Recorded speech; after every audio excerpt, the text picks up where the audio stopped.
Birds. Kalpana lives in a high-rise apartment. The view from the balcony is beautiful. One day, as she was sitting in the balcony enjoying her big book of birds, she found herself in the company of two pigeons. They were sitting on the ledge of the window, for they had built their nest there. These commonly found birds build nests on ledges of windows and parapets of buildings. They even make nests among the thorns of cactus and hedges. Their nests are not very neat. Kalpana's attention was distracted by a black bird that was perched on the railing of the balcony. It was the common crow. She found its nest right on top of the nearest tree among the branches. The crow builds its nest with all kinds of things: twigs, pieces of wood, and wire. Crows live in large, noisy groups for many years. As she observed the crow's nest, Kalpana was drawn to a melodious sound.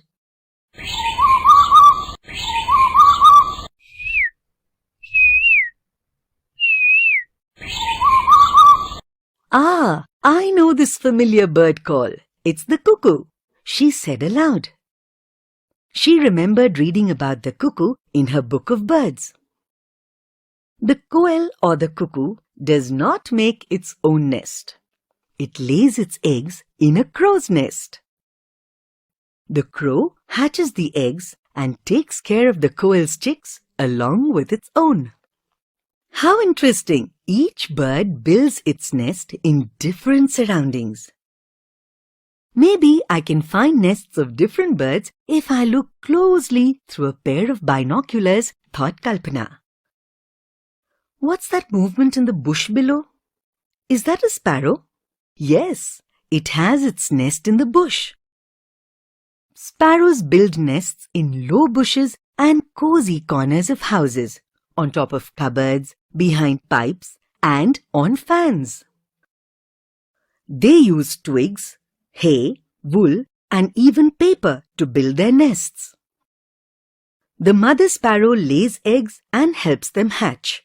The father sparrow brings food for the family. Together, the parent sparrows look after and feed the little ones until they learn to fly and search for their own food. Ah, here comes an Indian robin. Is that its nest between the stones? Kalpana wondered. The Indian robin's nest is made of soft twigs, wool, and cotton. Their nests are found on the ground between stones and on tree stumps. As Kalpana looked around, she was excited to see a barbet peeping from a hole in the tree. She remembered from the book that a barbet's nest is simply a hole made in the dead and decaying softwood tree. It lays its eggs on the bare wood in such chambers. Close to the barbet's nest, Kalpana found an empty bird's cup-shaped nest. She was amazed to see how well the bird had built the nest. It had combined twigs, leaves, and wires to make the hard outer shell. Soft cotton, feathers, and fluff lined the inside of the nest to make it soft and warm. Kalpana looked further away from the buildings, and her eyes caught a duck swimming on the glittering waters.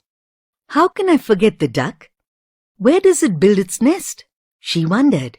Most ducks have their nests near water. They build them in hollow pits among grass, between gaps in rocks, and in tree holes. Kalpana was amazed by what she had seen. Hello children, we are in grade 4 in the subject science, that we have a lesson birds. We already know about birds and animals from class 1, right? The bird, we have our own imagination about bird, right? That means the feathers, colorful feathers, wings, beaks and feet of the bird. The birds, they are going to use their wings for the flying purpose, for the movement from one place to the another place, right? Some animals, we already know that some birds will have a, that means all birds will have a wings, but some birds they can't fly. For example, a penguin, right? They also have, the penguin also have a wings, but the penguin going to use their wings for the swimming purpose, not for flying purpose. And also the example for ostrich. Ostrich also have a wings, but they cannot use their wings for flying purpose because of their huge body size. Getting? Then comes to the beaks. Each and every bird will have a beak, right? The beak is very important to the birds because the beaks act as another hand for the birds. Why? Why means they are going to gather the food with the help of the beak, and also they are going to crush the food with the help of the beaks, right? And also for hold the food. It acts like another hand. In all the birds, that means different birds will have a variety, different type of a beak, right? So you can observe your textbook now. In the page number 2, we have a different types of a beaks. In that first one, broad flat beak. Broad flat beak. For example, duck and swan will have this type of broad flat beak. Getting? It is like a spoon-like structure, and they have a holes in their beak. That means this type of beaks, they are very helpful for the watering birds. Getting? When they are going to collect or find the food, some insects or some small fishes in the water, they are going to by using the beak, they are going to collect their, or they can find their food. Then by the use of that hole, when that swan or duck, they are going to find out their food. If they are going to pick up their food, they are also taken the muddy water. So with the help of these holes, the water, whatever the water that is present in the beak of that swan or duck, there comes out. So by easily the swan and duck, they are going to eat their food. Getting? Then comes to the second one, that is strong curved beak. Strong curved beak. Example, parrots have a strong curved beaks. Such beaks helps them to crack or open the nuts or a seeds or a fruit, or whether it is a vegetable. Then comes to the third one, short or pointed beak. Short or pointed beak. Birds like sparrows have a short, hard and pointed beaks. They pick up seeds and worms easily and crush them with the help of their beaks. Then they are going to eat their food. Then comes to the fourth one, long chisel-like beak. Long chisel-like beak. For example, woodpecker.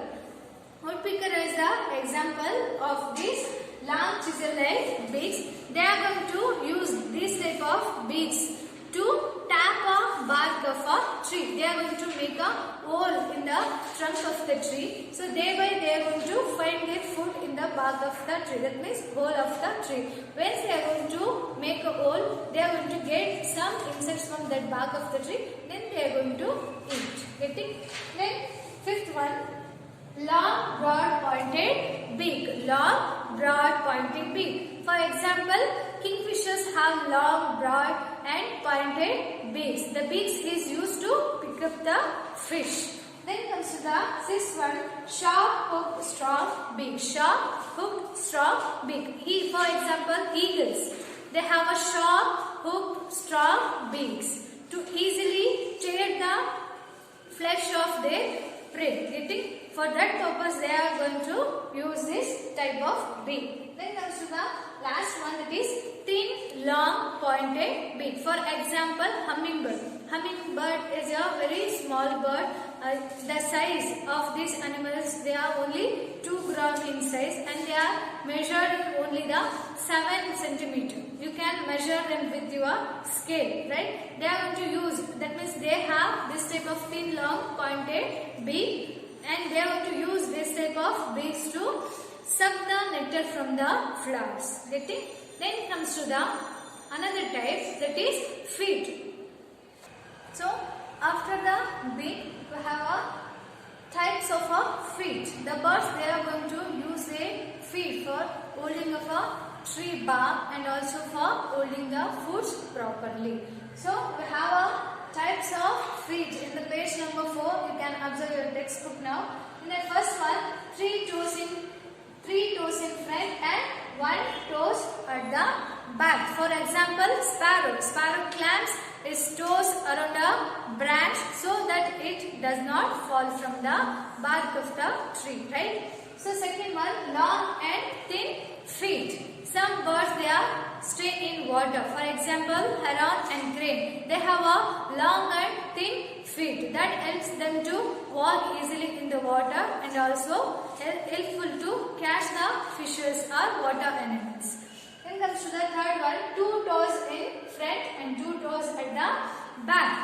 Birds like woodpecker and parrot have this type of toes, right? Then comes to the fourth one, powerful curved talons. For example, eagle, they are going to use this type of feet to hold the prey properly. Then next one, webbed feet. For example, swan, dove and pygmies, all these birds will have this type of webbed feet to swim the water. Then sixth one, three forward toes. The bird like emu have three toes facing forward. So these toes helps them to run fast. Getting? Then comes to the sounds of a bird. We already know that if we wake up early morning, the birds making sounds during the sunrise also and sunset. They make variety of music, right?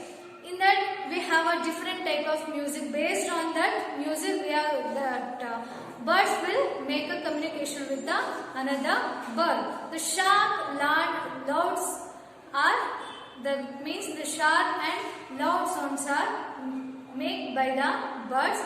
They are going to use this type of music to warn another birds or warn other animals. Then comes to the second one, the young birds make a different music. Thereby they are going to call their parents. Then comes to the next one, that means if the birds, they are migrate from one place to another place. In the migration time, they are going to make number of music or number of sounds. Based on that sound or music, other birds are follow them.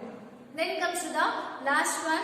All the birds will make the sounds, right? They are going to attract the male. The male attract female and female attract the male, right? Then comes to the birds that travel. That means, as we know that the birds are not staying in the one place. They move from one place to another place, right? For example, Siberian cranes once used to travel in the winter from Siberia to the India.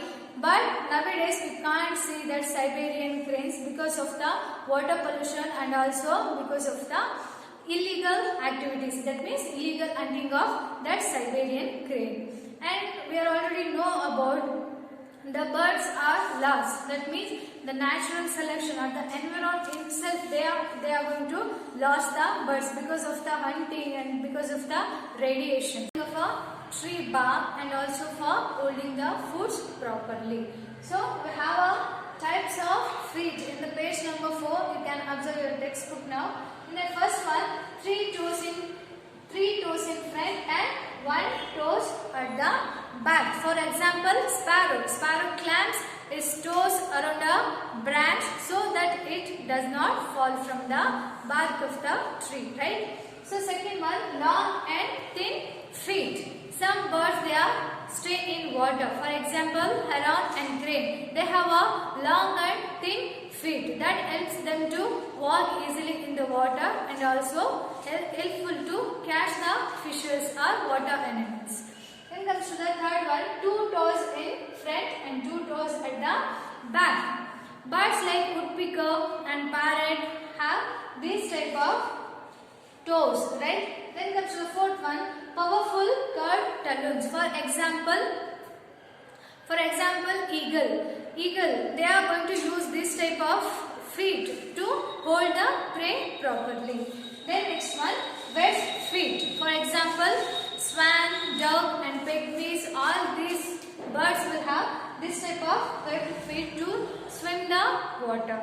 Then sixth one, three forward toes. The bird like emu have three toes facing forward. So these toes helps them to run fast. Getting? Then comes to the sounds of a bird.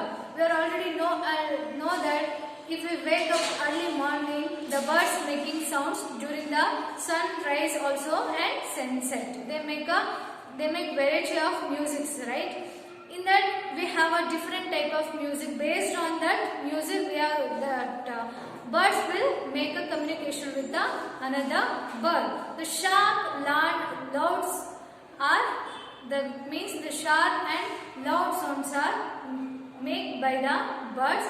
They are going to use this type of music to warn another birds or warn other animals. Then comes to the second one. The young birds make a different music. They are going to call their parents.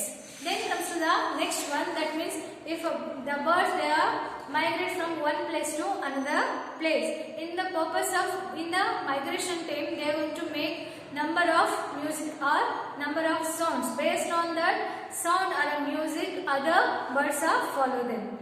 Then comes to the last one. All the birds will make the sounds, right? They are going to attract the male. The male attract female and female attract the male, right? Then comes to the birds that travel. That means, as we know that the birds are not staying in the one place. They move from one place to another place, right? For example, Siberian cranes once used to travel in the winter from Siberia to the India. But nowadays we can't see that Siberian cranes because of the water pollution and also because of the illegal activities. That means illegal hunting of that Siberian crane. And we already know about the birds are lost. That means the natural selection or the environment itself, they are going to lose the birds because of the hunting and because of the radiations, right? So in that, for example, for that we are lost that birds are red-headed vulture, sparrows, passenger pigeon. All these are the examples for the birds that are lost. So in the next class we will continue with the workbook. Thank you.